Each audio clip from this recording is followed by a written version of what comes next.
Hello students, welcome to my YouTube channel Chandra mathematics classes. एक बार फिर मैं आप लोगों के समक्ष MT8 डिफरेंशियल इक्वेशंस के अंतर्गत दिसंबर 2021 में पूछे गए ट्रू और फॉल्स स्टेटमेंट पर बेस्ड क्वेश्चन को सॉल्यूशन के साथ बताने जा रहा हूं। पहला स्टेटमेंट है the solution of the differential equation dy/dx is equal to y with y0 is equal to 0 exist but is not unique. तो हम कहेंगे यह स्टेटमेंट फॉल्स है।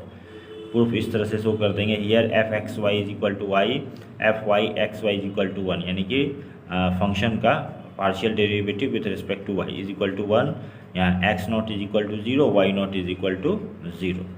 Late t be a rectangle containing 0 0, ठीक है, defined by t mod x minus 0 less than a mod y minus 0 less than b where a and b are positive numbers. Since f is continuous and bounded in T and f(y,x,y) is also continuous and bounded in T, therefore by existence uniqueness theorem, the solution of the given differential equations exists and is unique। ठीक है, इसमें हमें इसे ध्यान रखना होगा। For the existence of the solution of the IVP, ठीक है, initial value problem, we must have f continuous in T and f bounded in T, where T be a rectangle defined by t mod x minus x naught less than a mod y minus y naught less than b, a b are positive numbers। ठीक है, further the solution is unique if in addition to 1 and 2 we have del f by del y continuous in t and del f by del y bounded in t। ठीक है, तो इसके आधार पर हम यहाँ पर चेक करेंगे कि दिए गए डिफरेंशियल इक्वेशन का सॉल्यूशन एग्जिस्ट करता है, और करता है तो वह यूनिक है या नहीं है। ठीक है, उसके बाद दूसरा statement, the form of the trial solution of the differential equation d²y/dx² + 2dy/dx + 5y is equal to x² e⁻x cos 5x is y is equal to a0x² + a1x + a2 e⁻x cos 5x। तो हम कहेंगे the given statement is false. ठीक है, proof के रूप में हम इस तरह से दिखाएंगे कि कॉरस्पॉन्डिंग ऑक्सिलरी इक्वेशन क्या हो जाएगा, m² + 2m + 5 is equal to 0। तो a is equal to 1, b is equal to 2 और c इज इक्वल टू 5। तो b² - 4 इसी का वैल्यू क्या निकलेगा, -16। तो m का वैल्यू क्या प्राप्त होगा हमें इस फॉर्मूला के द्वारा,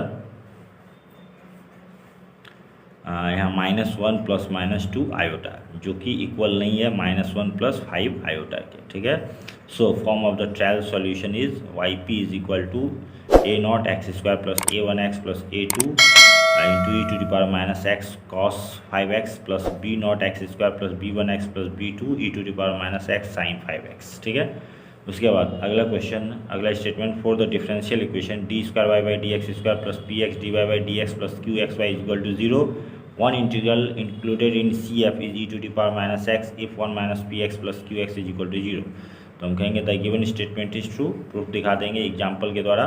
इन differential equation 3 - x d²y/dx² + y - 9 - 4x dy/dx + 6 - 3x y is equal to 0।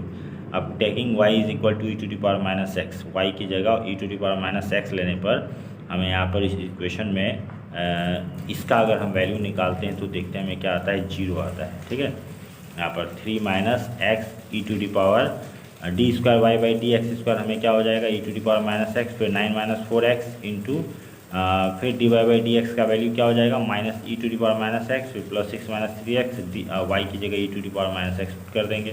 अब इज इक्वल टू, इसे हम तोड़ देंगे, तोड़ने पर हम देखते हैं कि रिजल्ट क्या मिलता है, 0।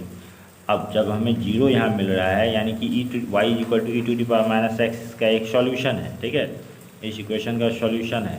तो यह सॉल्यूशन कब हुआ, जब हमें 1 - px + qx का वैल्यू क्या मिलता है, 0। यहाँ पर हम शो कर देंगे 1 - px + qx।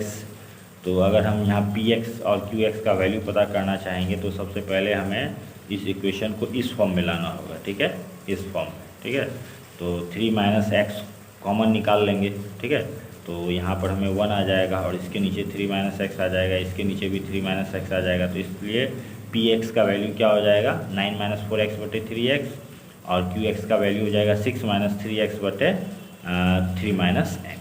ठीक है, तो इसलिए यहाँ पर px की जगह 1 यहाँ पर 9 - 4x/3 - x, px की जगह इसे लिख दिए, फिर प्लस qx की जगह 6 - 3x/3 - x।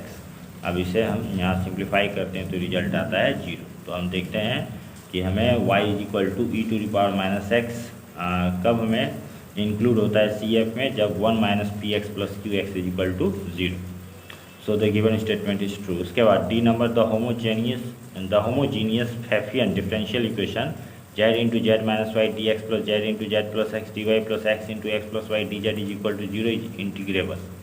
तो हम यहाँ पर सबसे पहले यह क्लियर कर लेते हैं, इसे हम कैसे चेक करेंगे कि यह इंटीग्रेबल है या नहीं है। ठीक है, इसके लिए हमें यहाँ पर यह कंडीशन है, क्या, a necessary and sufficient condition that the Pfaffian differential equation p d x plus q d y plus r d z is equal to 0 is integrable is that x into curl of x is equal to 0।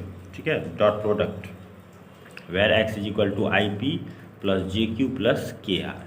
तो इसी के आधार पर हम यहाँ पर देखते हैं सबसे पहले पी क्यू आर क्या है। तो पी की जगह Z into Z minus Y, Q की जगह Z into Z plus X, R की जगह X into x plus Y. ठीक है, और यहाँ पर ये x निकाल लेते हैं। ठीक है, वेक्टर x का वैल्यू क्या हो जाएगा, p i plus q j plus r k. ठीक है, z into Z minus y i, फिर plus z into Z plus x j, फिर x into x plus y के।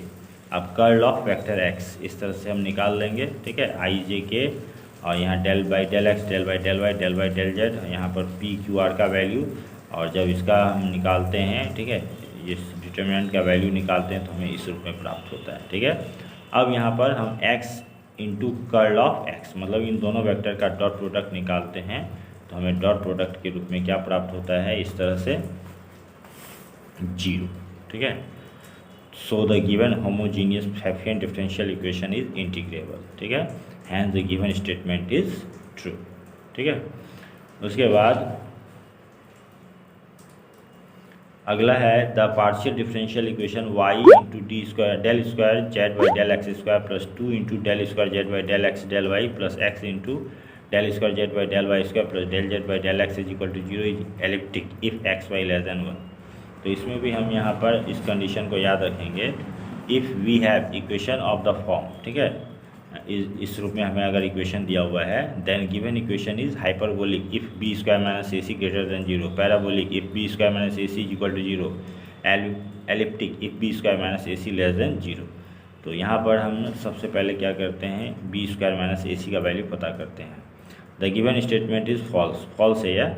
यहाँ ए का वैल्यू क्या है, y है, 2b का वैल्यू 2 है, तो इस आधार पर b का वैल्यू 1, c का वैल्यू x।